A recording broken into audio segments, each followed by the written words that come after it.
What is good, YouTube, and welcome back to a brand new video. We are back with some more new look rebuilds. I hope you guys had a fantastic weekend, by the way. As today, I'm tired of waiting on the whole Colin Sexton saga to come to an end. So today we're going to be doing a new look Cleveland Cavaliers rebuild. Before we get into today's video, make sure you guys drop a like at this one, subscribe if you're new to the channel. We're almost done with all these new look rebuilds. We're going to have 6 teams left to do, so this will be number 6, and you got 5 left. And then we can get into some challenges before 2K23 comes out, and then, you know, when 2K23 comes out, we'll be doing throwback rebuilds and all kinds of stuff with the new My Eras mode. So, if we take a look at what the Cleveland Cavaliers are dealing with, as we know, Cleveland's one of those rosters I'm very, very excited about, and I'm sure most of you guys are as well. What they have done since LeBron has been gone has been simply amazing. They got Jarrett Allen in a trade at the trade deadline. I feel like they barely gave up anything to get him, if I remember correctly. Evan Mobley, also someone they drafted, which he's been great. Kevin Love is still here, which is surprising to me, but he's been a great bench contributor once he did lock in and stop, you know, pouting or whatever it was that one time he threw the ball at somebody. I can't remember what it was, but then Lauri Markkanen was an interesting addition to the team, and they were playing tall ball, so it's been a really fun thing here in Cleveland, honestly, since LeBron has left. Now, the only thing we're waiting on right now is Colin Sexton. What is going to happen with Colin Sexton? And for you and for us, we just have no idea. But I'm just going to assume Sexton comes back on his qualifying offer. I think that's what it's going to end in. And then we can decide next offseason what we want to do with Colin Sexton. And he is back. So he's back on his qualifying offer. So Colin Sexton is back on his qualifying offer. And again, I have no idea what the plans are going to be in real life for him, and whether he'll be very upset with playing on the qualifying offer. That means he's unrestricted next year, so I'm not sure how that's going to go for us. Or there is still very much the possibility that Cleveland sign and trade Sexton in a bigger trade, like whether it's for Donovan Mitchell, although I saw that they're out of the sweepstakes now apparently.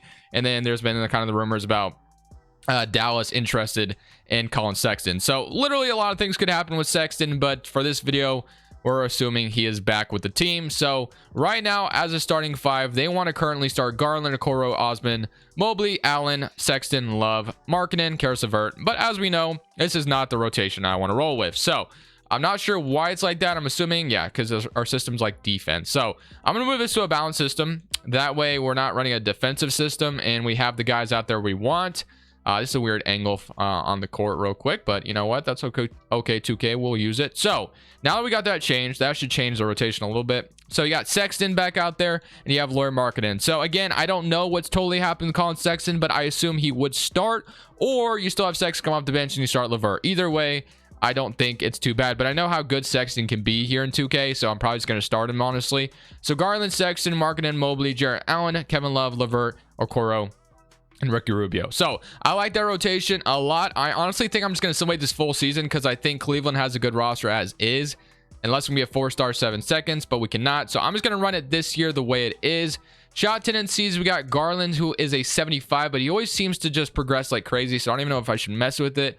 But then Sexton's is so high, so I don't know.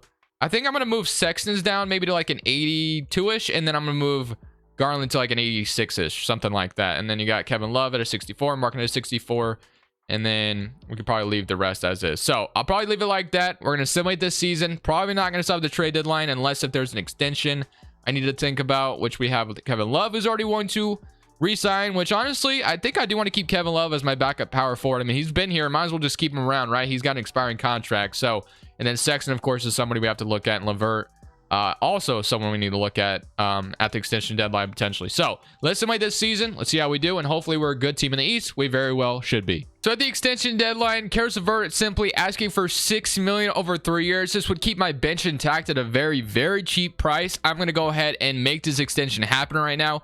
Right now, Sexland is going crazy. We are the first seed in the East, and things are going super well. So let's keep the team intact. Resign Kevin Love, resign Caris LeVert, and then we could also resign Osman. But honestly, I just think I don't have as much interest in him as I should. But the only other thing to do is to see what we're going to do with Colin Sexton this offseason. But right now, things are going super well. Just wanted to show you that we're extending LeVert. We got Kevin Love and LeVert going forward, which is phenomenal for our bench.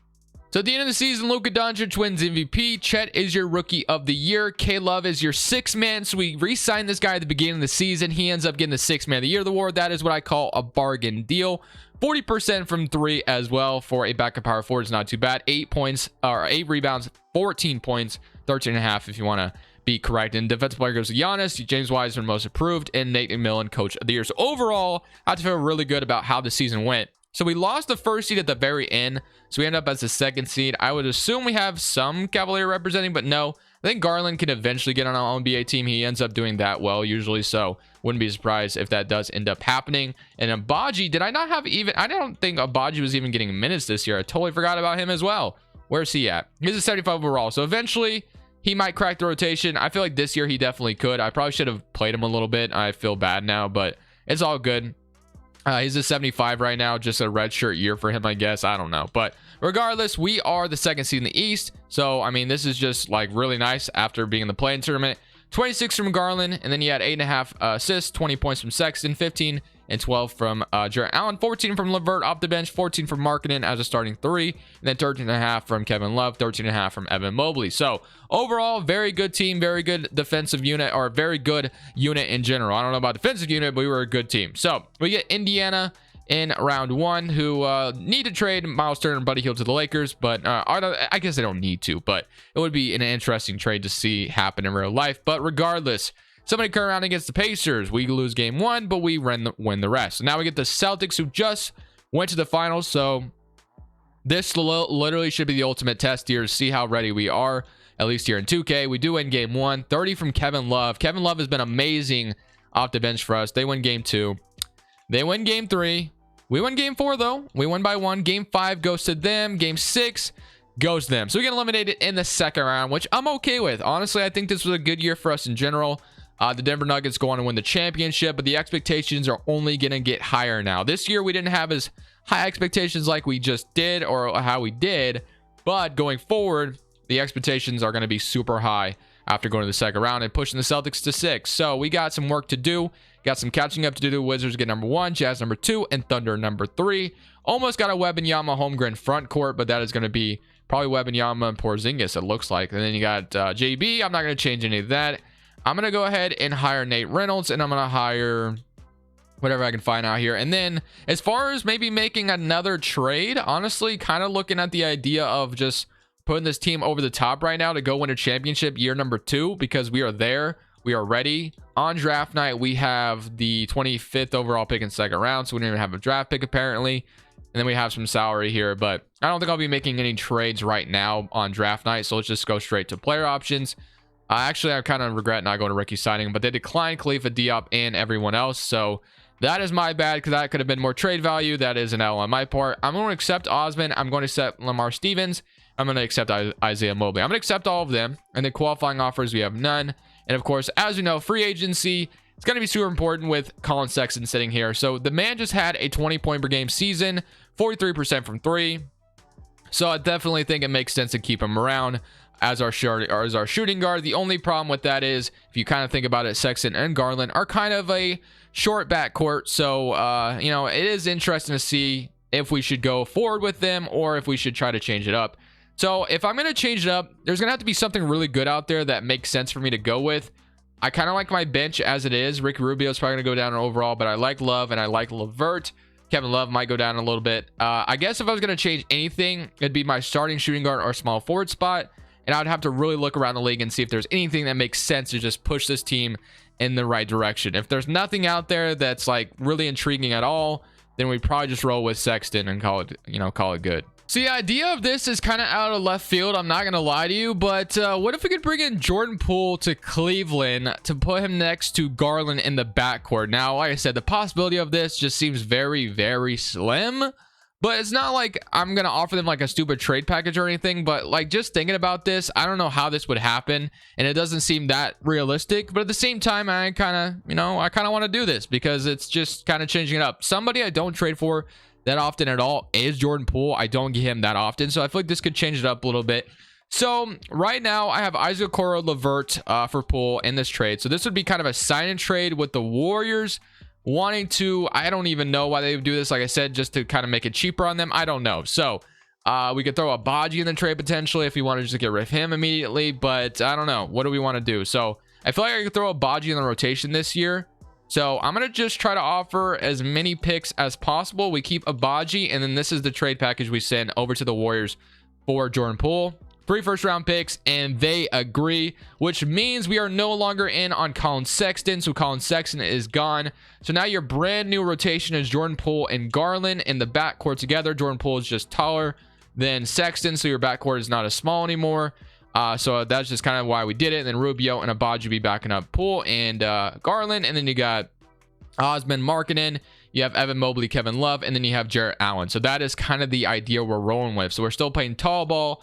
We get Jordan Poole, who's just taller than Colin Sexton, which is just kind of a different look, I guess. I don't know if it makes the most sense in the world, but which we could still technically sign Colin Sexton back, but since we do have Jordan Poole, the idea behind it is like we're not keeping Colin Sexton anymore, which again, I don't know how possible or know how real that is, or the possibilities of everything of like that happening, but I think I'm gonna let Colin Sexton go to a different team now, and he is gone. So Colin Sexton is like finds a different home, and we bring in Jordan Poole to be our brand new shooting guard next to Garland in the backcourt. So Sexton is no more. It is now, I don't know what I was gonna say. Garpool. I don't know. That's stupid. All right, let's go to player progression. Let's see what we got going on here. So player progression, we have Evan Mobley and Garland going up. Jordan Poole's an 86. Jarrett Allen's an 88.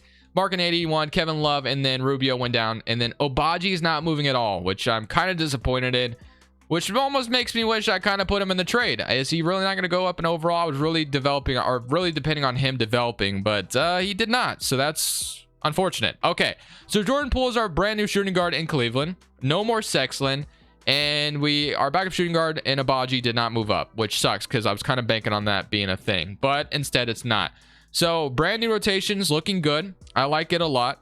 And then you were gonna have Agbaji still not in the rotation, which I guess is gonna have to be the case. I don't know. Do I play him over Rubio, or do I play a 10-man rotation? I guess I play a 10-man rotation and get Agbaji some minutes to see if he develops at all. So I'm going to play him 8 minutes over Elfrid Payton, which I don't know how much 8 minutes helps your development, but we'll do it anyway. So that is your brand new team. Proficiency is a 4-star with Jordan Poole joining us. Let's go ahead and assimilate this season. Brand new backcourt.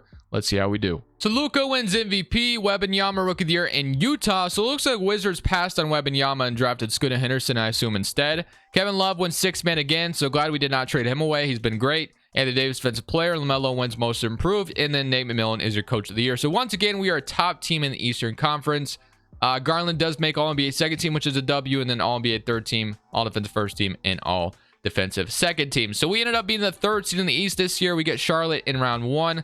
So looking at the player stats, we had 20.5 from Jordan Poole and then 30 from Garland. So kind of your same thing as last year.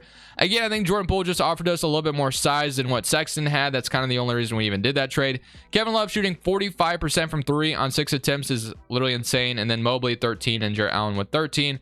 Markkanen with 11, and then 9 from Mo Wagner off the bench. And then Osman 7. Agbaji had 4 off the bench. So he developed a little bit, and Ricky Rubio with 3 and 3. So I'm going to need Agbaji to keep developing because I do want him to be a huge part of what we do here. But now we get the Charlotte Hornets in round 1, who have LaMelo, Rozier, Thompson, Washington, and Mark Williams, and Gordon Hayward. I don't think we should lose this series, but you never really know with this game. So many current round, and we are going to lose 3 straight, and we lose in 6 in round 1 to the Charlotte Hornets of all teams. So kind of figured there could be some weirdness that happened there, and it did happen. So the Mavericks go on to win the championship over the Hawks. So Luka and Trae Young, that would be Luka and Trae Young matching up would have been cool. A lot of retirements here. A lot of guys retiring that you should notice. Danny Green, you got Kemba, you got LeBron retiring, Kyle Lowry, Al Horford, Batum. Straight to the draft lottery we go. So we just got upset in round 1. So that is, like I said, once our expectations are high, getting upset in round 1 is not a great look. So what do we do to get better is the question. Well, we traded our pick, so I don't think we're going to even have to worry about that this year, as the Warriors should have our pick. But let's go to staff signing, and do we get a different head coach? Does Tyronn Lue return to Cleveland and save us? Do we do that? Get Tyronn Lue back to Cleveland? Sure, why not? He's a great coach in real life. We'll go ahead and bring him back. So no more JB Bickerstaff. Instead, Tyronn Lue decides to return to Cleveland, where he once brought a championship here with LeBron James, as we know. So to draft night, we're going to go straight to the idea of, do we have any pick? Yeah, I don't think we didn't have a pick. So as far as what we want to do here, I mean, unless if there's a trade for Ricky Rubio lined up for me, don't think there's anything I'm willing to do. We can trade a first and Ricky Rubio for Terrence Davis in a second. Nah, we'll probably just wait. There's no reason to really rush something like that. So let's go straight to player options. Marking I'm going to accept, and I'm going to accept Abaji as well. Qualifying offers, Isaiah Mobley is a free agent. And then free agency time, we got, let's see, do we have any crazy free agents? Osman is a free agent. And then what can we sign? So we got Caruso, Clarkson, Osman, Kyle Anderson, Montrezl Harrell. So there's some options out here. So Rick Rubio is going to go down overall. Abaji, I'm just going to have to hope he develops like I want him to. Marketing, I mean, I guess we want to replace our small forward position. We could maybe look at the idea of it. Mo Wagner was actually kind of solid as a backup center. So I kind of like my front court. I mean, I like marketing, but I guess if there's a potential of getting a better small forward, then we have to look at the idea of it. And then I kind of like the idea of maybe getting a different point guard, because I feel like Rubio is not... just getting a different guard in general, I think, is a great idea. And Quentin Grimes is sitting out here, and if I can get Quentin Grimes, sign me up for that, and he would be fantastic. There's no other offers, so I'm going to get Quentin Grimes to be my brand new backup guard, whether it's point guard, shooting guard, whatever it may be. Just getting a backup guard is kind of what I wanted. And then we have Metu as a minimum option. I'll take him as well as another power forward option, just in case Kevin Love decides to go down. And then again, the small forward position. So I could maybe combine Markkanen and Rubio's salary together to get a different small forward. And immediately I think of someone who makes around that much, and he is on the Suns. Mikal Bridges could be fun as a 3-and-D small forward here. If they suck, I'm doing it. They're buying. They're the 7th seed. If they can give me Mikal Bridges for Markkanen and Rick Rubio, I'm down.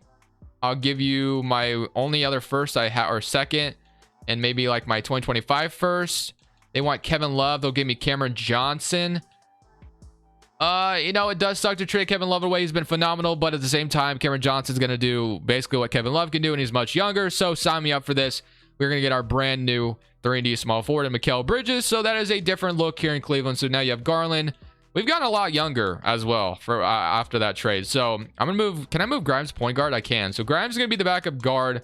Doesn't really matter either way. They're just going to play backup guard. So Quentin Grimes and Abaji is your backup backcourt. And you got Jordan Poole, Garland, and you got Mikal Bridges, Evan Mobley, Cameron Johnson now, which I like that as well. Cameron Johnson already 28 years old. Damn, that's crazy. And then Jarrett Allen and Mo Wagner. Okay. I'm ready to roll. I'm feeling good about that offseason. Getting Mikal Bridges here, I think, is phenomenal. Mobley is back as well. And then you got Jordan Poole is not progressing at all, which kind of sucks. Grimes actually went up, and then Mo Wagner.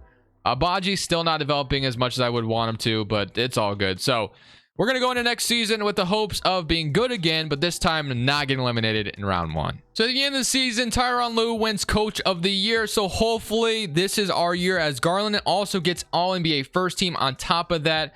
28 points, 10 assists. I mean, Garland, as we know, is just always amazing in this game. All-NBA third team, all defensive, or All-NBA second team. So no other Cavaliers representing, obviously. But taking a look at the squad, we are the first seed in the East. Finally got that first seed. 28 from Garland, 22 from Jordan Poole, 18 from Evan Mobley, and then 15 from Jarrett Allen, and 11 from Cameron Johnson off the bench, 9 from Quentin Grimes, 8 from Mo Wagner, 7 from Mikal Bridges, and 5 from Ochai Abaji. So here we go, man. This is our time, man. We can't really lose the 8th seeds. We don't got time for that. So we end up losing to the 8th seed. They got Sabonis and Siakam and Scotty Barnes. So that's a scary team they have, and they have a Okoro. So Okoro revenge tour maybe here, but I'm liking my squad as well. Hopefully we don't lose to an 8th seed. That is not a great start. All right, I'm going to 8-man rotation immediately. And if I lose to an 8th seed, honestly, is it even a surprise at this point anymore? What am I even talking about, bro?